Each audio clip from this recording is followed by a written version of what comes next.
Hey, what's going on YouTube? It's another All About Macs video, and today we're going to do a review slash overview of the Imac G4.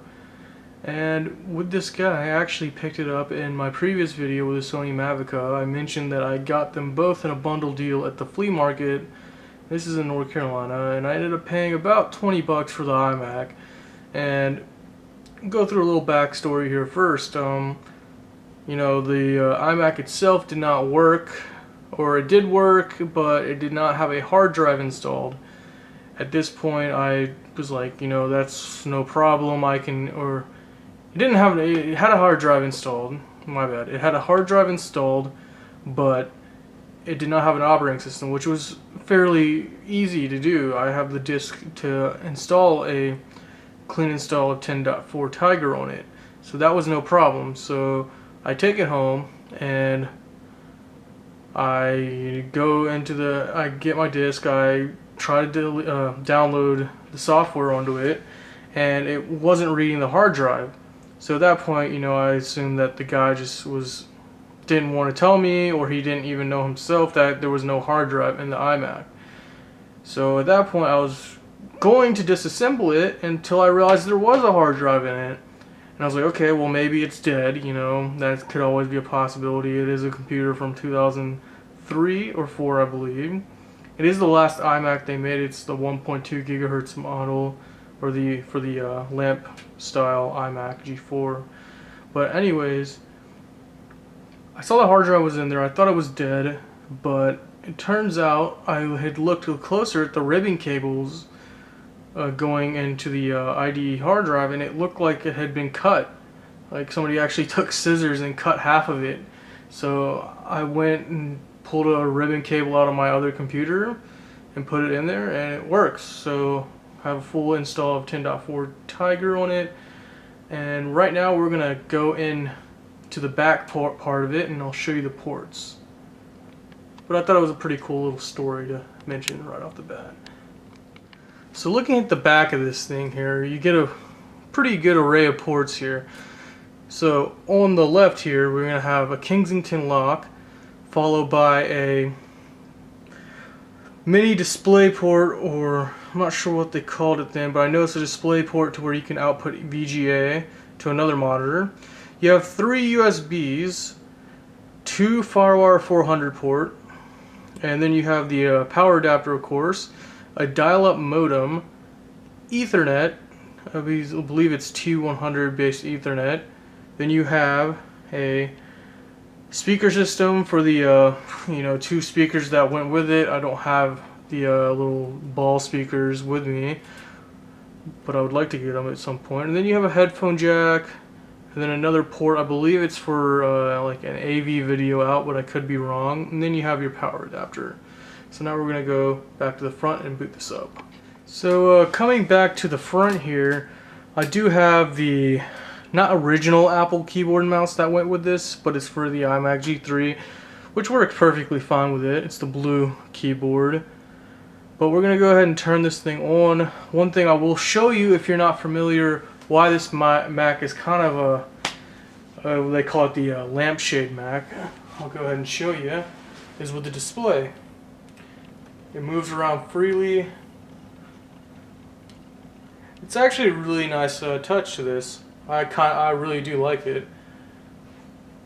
It's a very nice flexible display. I know a lot of people didn't like it originally, but you know, it's one of those things that will kind of categorize it as a collectible over time, just because it's kind of a freaky just oddity in the iMac collection, because none of them are like this one. You know, you go from your CRT and then to this LCD and then to the rest of them that all basically have the same shape, but you know, they went to aluminum and then thinner models of it. They all kind of look the same. This one's the far out one out of all of them, I think, in my opinion. Well, let's go ahead and turn it on real quick. So went ahead and powered it on. I'm going to go ahead and zoom in here to the screen, get it to focus, go with the borders a little bit. There we go. like that. So this computer, we'll go to the specs real quick while this is loading. It's got a 10.4 operating system that I put in. Upgraded it, well, I mean, it actually had a 10.5 on it once I got the hard drive to boot up. But there was a password on it, it's password protected. I didn't have the 10.5 disk on me, I only had 10.4, so just went ahead and redid it to 10.4. And I kind of personally rather just have 10.4 on here because I'm not really doing too much with it as of right now. You see all this crap is loaded up on it, but it has an 80 gigabyte hard drive. And we'll go ahead into the system about this Mac here. Get all this other crap out of here. Okay, I know about my clock. Blah, blah, blah, blah. So if you can see right there, I'll try to zoom in on it. It's a running, oh wow. It's Mac OS 10.4.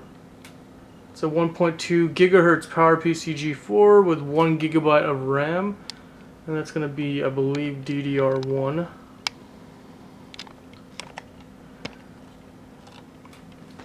So about this computer, I mean, it was the last one they released in the 17-inch screen size. That was right before the Imac G4 was released. And this computer overall is pretty cool. You know, it's obviously collectible because the PowerPC, all the PowerPC processor line is pretty much useless in today's standards. You can install Linux on it and stuff like that to make it a little bit more usable today. But in this case, you know, most times you're going to just be collecting these things. You're not going to be using them for actual purposes in life right now. I would hope not, because it wouldn't really do you too much. I had installed Camino in here, which is this guy down here. And it's not going to load up to anything because I don't have it connected to the internet connection, to my LAN connection. And that's another thing with this iMac, which I'm having a problem with, is that it connects to the internet through LAN for about maybe 5 minutes. It'll work on the browser and then all of a sudden it'll stop. So I'm not sure exactly what happened with that. And I don't have an airport card to put into it to test out the Wi-Fi, which hopefully I'll order one eventually.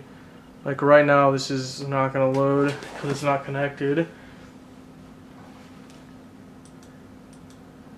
Close out there. But it is a pretty good system. Let me see, I think I have some music on here I can play. Maybe I do not. I don't know what happened to the music, but pretty much this Mac is clean installed iOS, or not iOS, 10.4 Tiger. So there's not really too much going on with it right now. I just kind of wanted to show it off to you, you know. And I wish I had the actual keyboard and mouse and all that with it. My original video I actually had in the original box and all that. I had gotten it from a seller off of Craigslist. This one's just from the flea market. I kind of just got it because it was $20. I couldn't really pass up on an Imac G4 for that kind of price. But we'll go ahead and exit out of this real quick. And I'll go ahead and shut it off just to show you. It's pretty quick. Pretty quick still. It's not by any means a slow computer. And I honestly did not know this at the time, but I didn't know this actually had an internal speaker inside the system, because when I had gotten my original one, you know, it just had the glass ball speakers and stuff like that. So I was like, okay, this has external speaker output, but it does have a small speaker in there. It's very, you know, in my opinion, it's crap. It's not good. I understand why the glass ball speakers were included with these things back in the day, because the glass ball speakers are very amazing, to be honest. Like when I had them a long time ago, they were actually powerful enough to, you know, vibrate my table at the time. And they're two little ball speakers, so they're pretty good. They had some pretty good bass to them and stuff like that. But overall, this is a pretty cool iMac. It is the G4, So there is another one. It goes Imac G3, G4, and then a G5 before they switched over to not PowerPC, before they switched out of PowerPC into Intel-based iMacs. And I didn't show off the Super Drive in here, which that's what it has. It's a DVD rewritable, CD rewritable, combo drive, Super Drive, whatever you want to call it. It's got that in there. It's kind of wanky.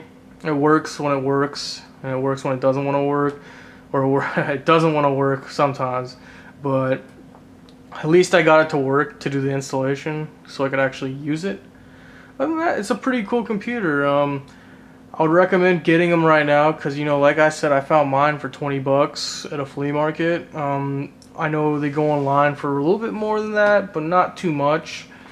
You know, they're same with the iBooks as well, where that price range for them is kind of lower. But these are definitely, I can see them being collectible just because they're very iconic with the style it has. It's more out there than the iBook G3, the whites, the snow editions were, stuff like that. It's kind of more like along the lines with the clamshell, because the clamshell, you know, had that, you know, obviously had the clamshell design, and it was in colors and all that stuff. Same with the iMac G3s, and I consider this one too, just because it's the display on it where you curve it around and all that, and you can angle it in different ways.